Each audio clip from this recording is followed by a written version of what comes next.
the basin, but did not overflow.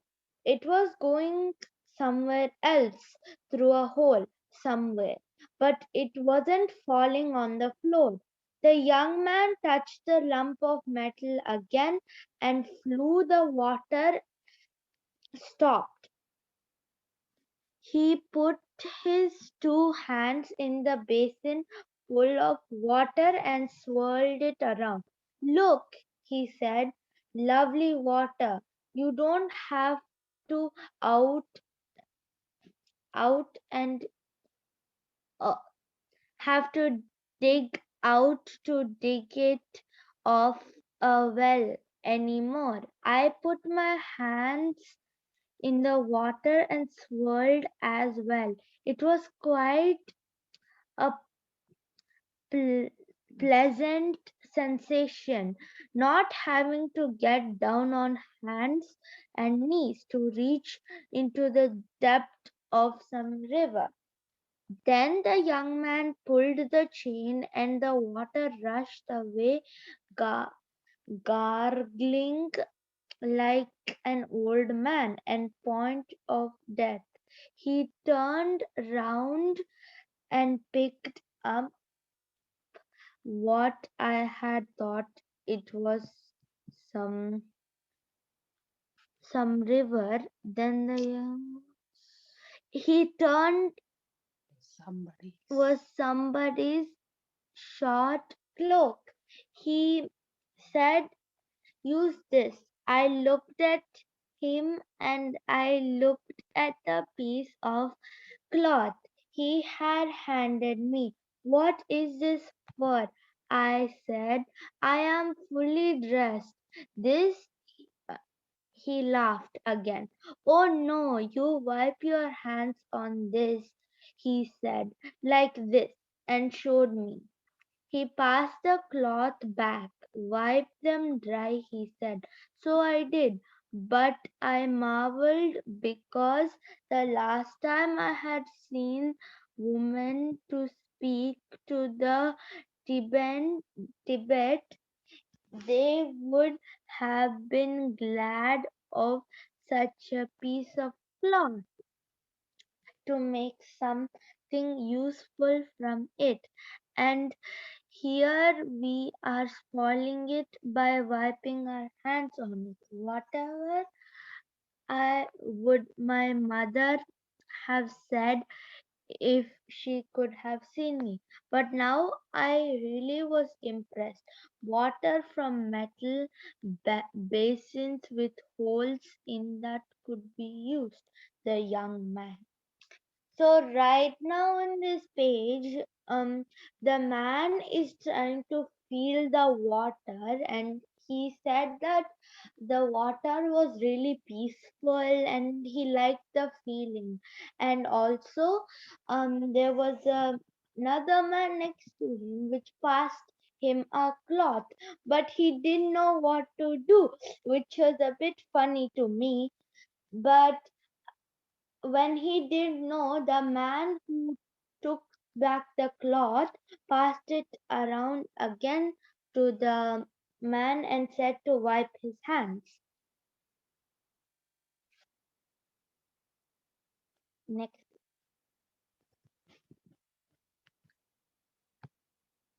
led the way quite jubilantly.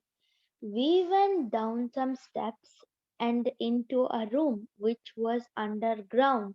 He said, this is where we keep bodies, men and women. He flung open the door, and there on a stone table were bodies and re- re- ready to be dis- dissected. The air smelled strongly of a strange chemicals which had been used to prevent the bodies from decaying. At the time I had no idea at all of what they were, because in the Tibet bodies would keep a very long time without decay because of the cold, dry atmosphere. Here in the sweltering, wait, swirling, wait, sweating, sweltering, chuckling, chucking, they had to be injected almost as soon as they were dead so that they could be pre-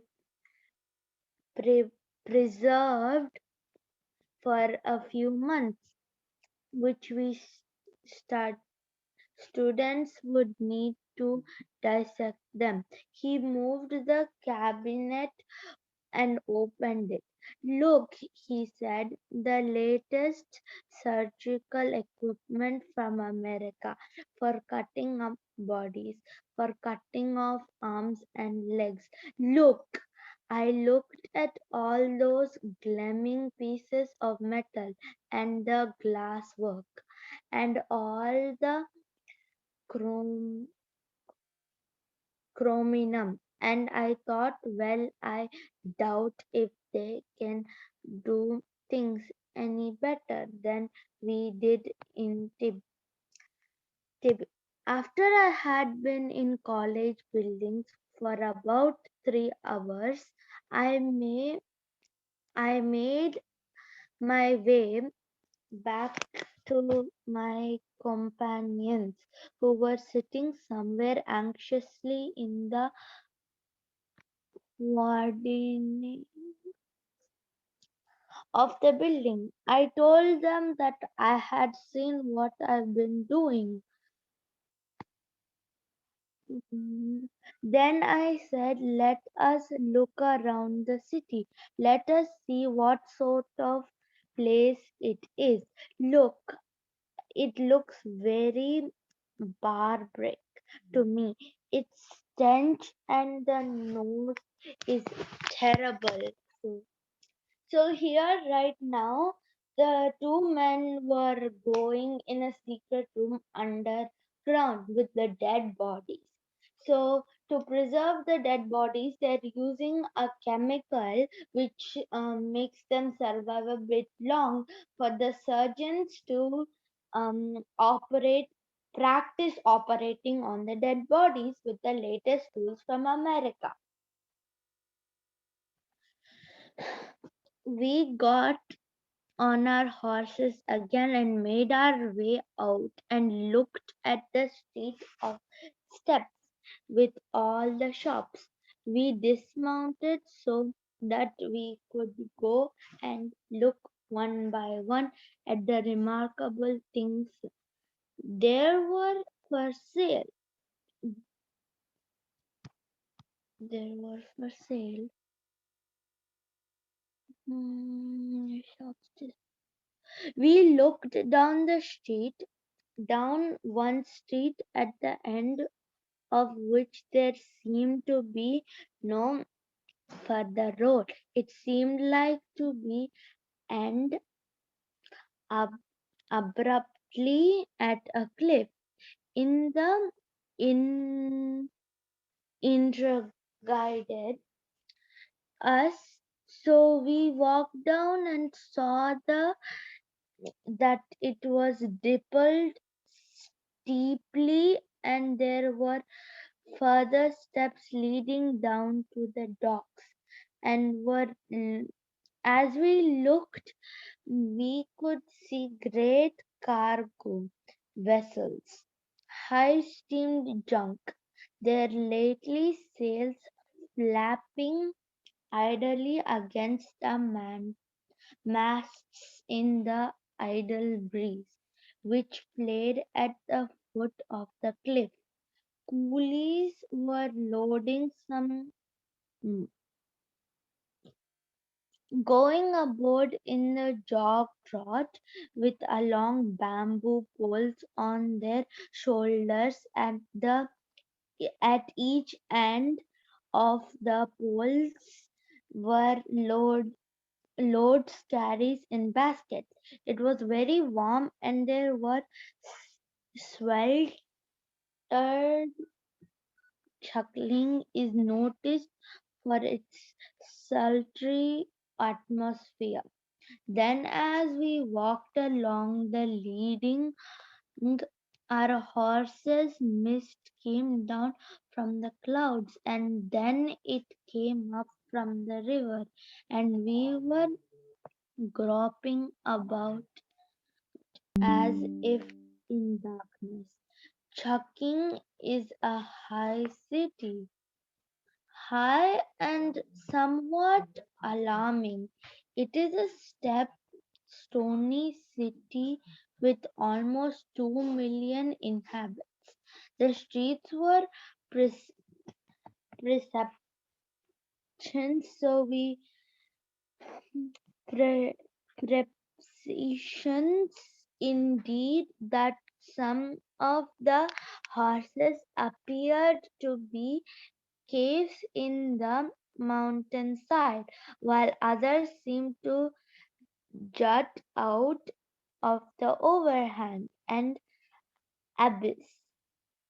Here, every foot of soil was cultivated, jealously guarded, tended.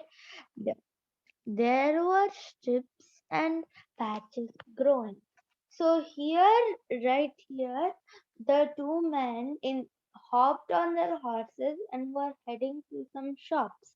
When they reached the dead end of the shops, they saw a cliff. Mm, So then they saw a river which was fog. Then they reached to a little town with some guarded tended things. Next page, please.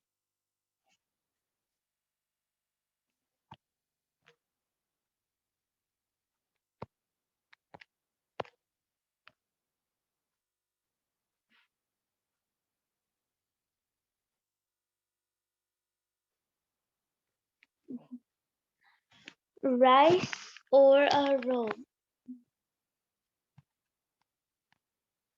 Rice or a row of beans or a patch of corn. But nowhere was ground wasted or idle.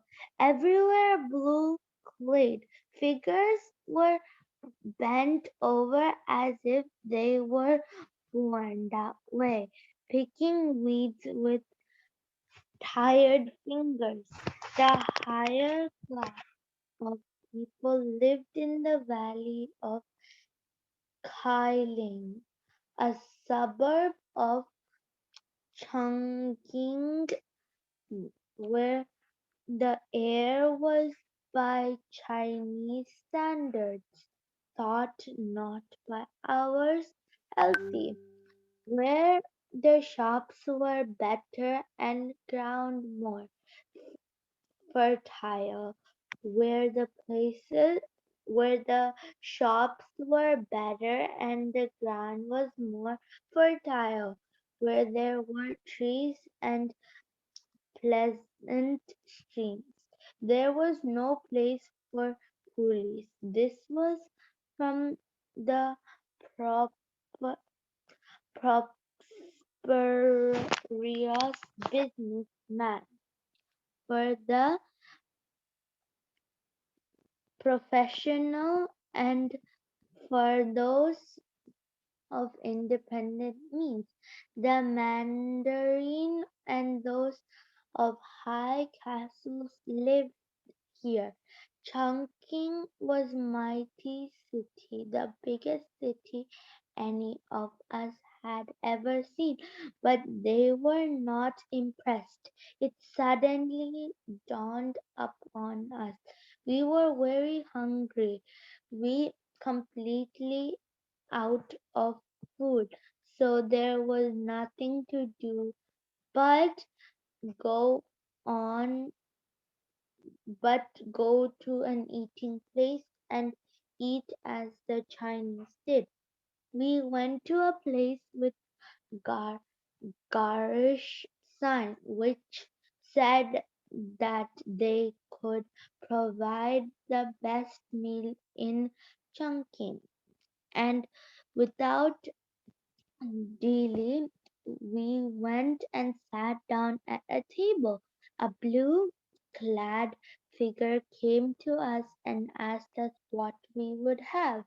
Have you have you tsampa? I said. Tsampa? He replied, "Oh no, that must be one of those Western dishes. We have nothing like that." "Well, what have you?" I said, "Rice, noodles, sharks, fins, eggs." "All right," I said, "we will have rice balls, noodles, shark fin, and bamboo shoot." "Hurry up." He hurried away. And so in this page, currently they have arrived to a place in Chungking. So when they arrived to the place, they realized that they were really hungry and they wanted somewhere to eat. So they went somewhere to eat. And they asked for something and they said they didn't really have it. So they ordered most things in the menu that the restaurant asked in the restaurant's menu. In moments was black with the food we wanted about us. Others were eating and they were horrified at the chatter and noise they were making. In the Tibet, in the Lammer series, it was in inviolable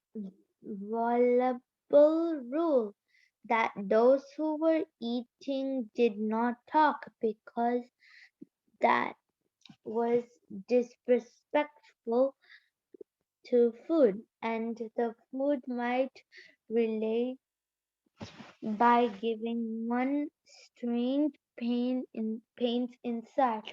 In the Lamsaceresis, when one ate, a monk always read aloud the scripts, and we had to listen as we ate.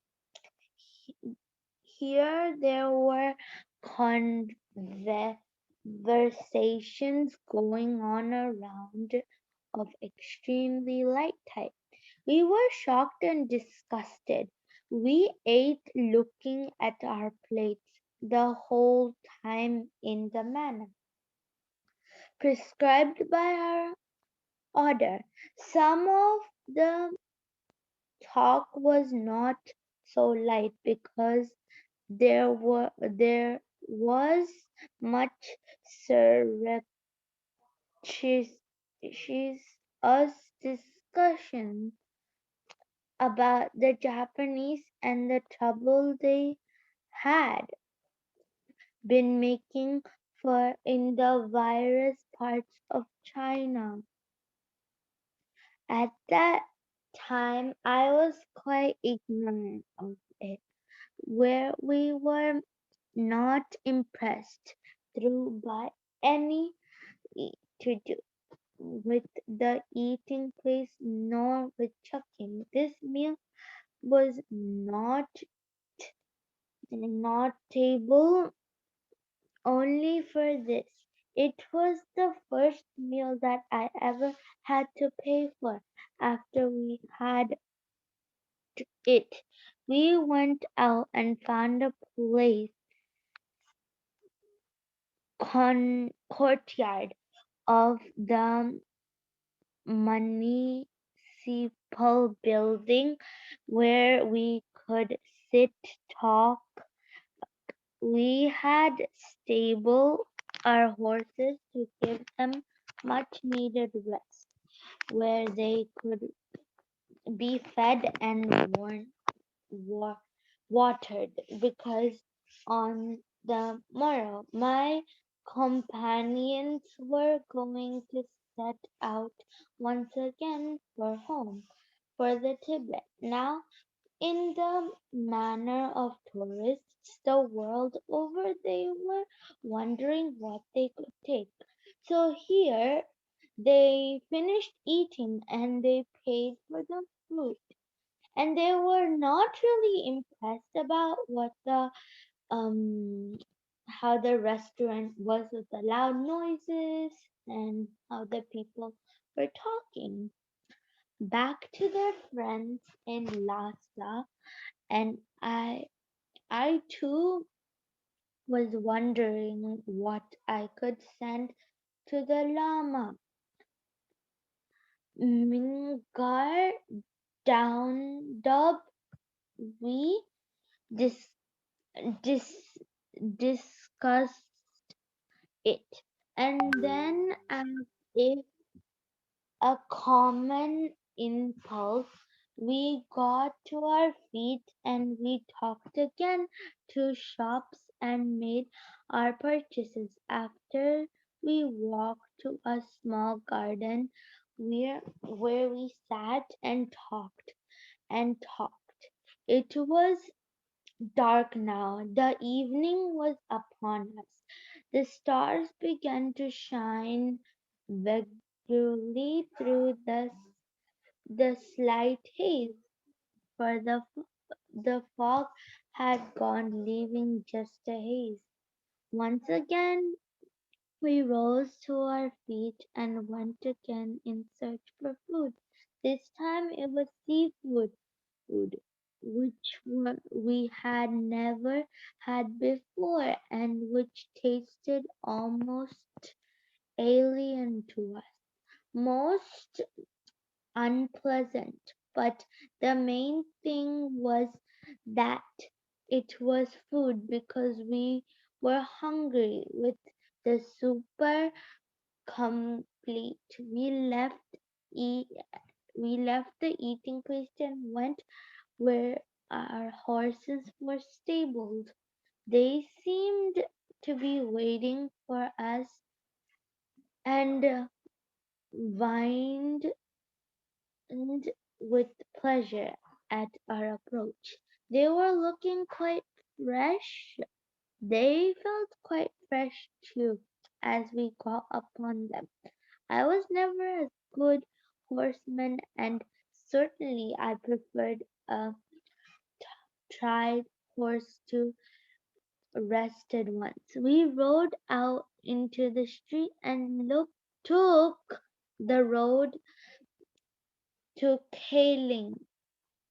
We left the city of Chucking and passed through the outskirts skirts of the city on the road to where we were going to stay the night, to the lamasery, which was going to be my home by night. We branched to the right and went up the side wooded hill. The lamasery was of my order and it was nested. In this page, it was evening and the men were going they were hungry again, so they decided to have some seafood. Then they went to their horses and proceeded their journey out of Chucky to a new place. Approach phone to home to Tibet as I entered and went into the temple in time for the service. In incenses was waffled around the clouds, and the deep voices of the order monks and the higher voices of the acolytes brought a sharp pang of homesickness to me. The other me. The others seemed to know how I felt, for they were silent and they left me to myself. For a time I stayed in my place after the service had ended. I thought and thought.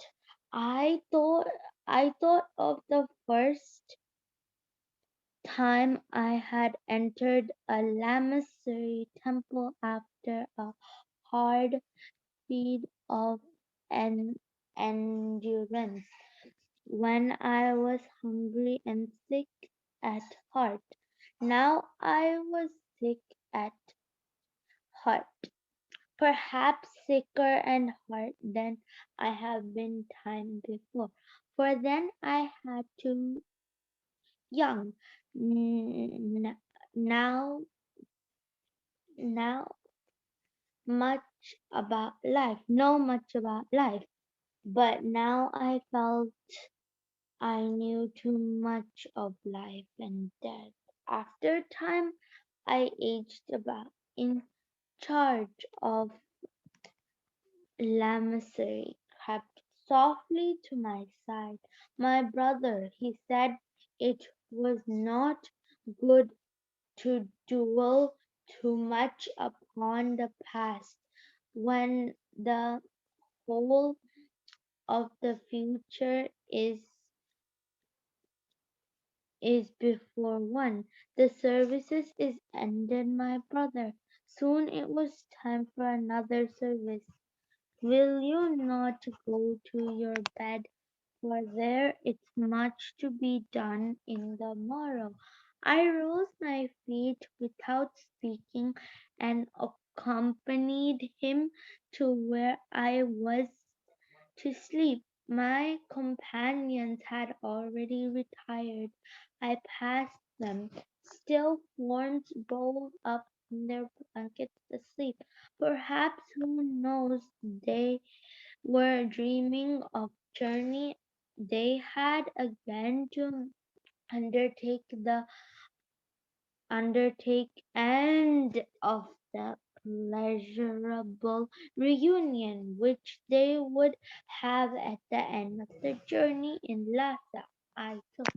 So in this page right now we have the two brothers. They found out where to sleep for the night, and also one of the brothers was thinking about the past, which made him think he knew too much of life and death. Then his other brother said, don't think about it now. Mm, rolled myself in a blanket. Aparajita, 1 minute. Actually, they both don't have brothers. Mhm. I think it's just the age. Abba just came up to him and said, "Old brother," like they were friends. Oh, okay, okay. Thank you for letting me know. It's all right. Rolled my sleep in my blanket and lay down. The shadows of the moon lengthened and became long before I slept. I was awakened by the sound of temple trumpets by gong, gongs. It was time to rise, attended the service once again. It the service must come before the meal, but I was hungry. Yet after the service, with food before me, I had no appetite. Mine was light meal, a very light meal, because I was feeling sick at the heart. My companions ate well, disgustingly well, I thought, but they were trying to get ren- reinforced for the journey back, which they were this day to commence with our breakfast. Over we walked around a little None of us said much. There, there did not seem much which we could say. Then at last I said, "Give this letter and this gift to my guide and Lama Mingyar Don Donda. Tell him I will write to him often. Tell him that you can see how much I miss his company in his guidance. I fi- fi- fide- fiddled about inside my robe, and this I said as I produced a package. This for the inmost one. Give it also to my guide. He was seen that it was conveyed to the Dal- Dalai Lama. They took from me, and I turned aside, quite overcome emotion that I did not want others to see. I did not want them to see me a high Lama so affected. Fortunately, they were too quiet, distressed, distressed, distressed because of a sincere friendship had sprung up between us, no, notwithstanding, according to the Tibetan standards.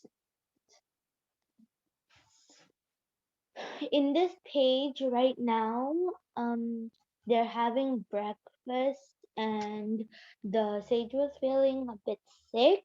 So when he was sick, he didn't really eat too much, but his peers were eating so much, which he felt really disgusted about. Difference in our rank. They were sorry of the parting sorry that I was being left in this strange world, which they hated while they were going back to beloved Lhasa. We walked for a long time a- amid the trees, looking at the little flowers carpeting the ground, listening to the birds in the branches, watching the light clouds overhead. Then the time had come together. We walked back to the old Chinese lamasery nestling amid the trees on the hill overlooking Chucking overlooking the rivers. There wasn't much to say, there wasn't much to do. We fidgeted a bit and felt depressed. We went to the stables slowly. My companions saddled their horses and took the bridge of mine which had bought so faithfully from Lhasa, and which now happy creature was going back to Tibet. We exchanged a few words from a very few words. Then they got on their horses and moved off towards Tibet, leaving me standing gazing down the road after them. They got smaller and smaller. They disappeared from the sight around bend. A little cloud of dust which cropped their horses' hoofs died in the distance. I stood thinking of the past, dreading the future. I took not know to how long. I stood in silence, misery, but I was fought from the disappointed revere. But I pleasant voice which said, Honorable Lama, with you not remember that in China there were those who will be here in this page. So here in this page, um, the sage's companions have left to Tibet. So that's and the sage was really sad that his companions left. Friends with you, I am at your service, Honorable Lama of Tibet, fellow student of Chungking. I turned slowly and there just behind me was a pleasant young Chinese monk. I think I rather wonder what my attitude would be to his approach because I was an abbot, a high lama, and he was just a Chinese monk. But I was delighted to see him. He was Hung, a man whom I later proud to call a friend. We soon got to know each other, and I'm particularly glad to know that too, I was going to be a medical student starting on the morrow, as was I. He He too was going to study those remarkable things, electricity, magnetism. He was, in fact, to be both of those. Course which I was turned into walking back towards the entrance of Lamasery as we. Aparajita, you missed a sentence. Which one? Can you please point it to me? Um, Out over here, let me see. Oh yeah, he was going to be in both of those courses, which I was going to study. Up to you. And okay. And we got to know each other well. We turned and walked back towards the entrance of the Chinese lamasery. As we passed the portals, another Chinese monk came forward and said, We have to report to the college. We had to sign a register. Oh, I have done all that, I said. I did it yesterday. Yes, Honorable Lama, the other replied, but this is not to be studentship register which you signed with us.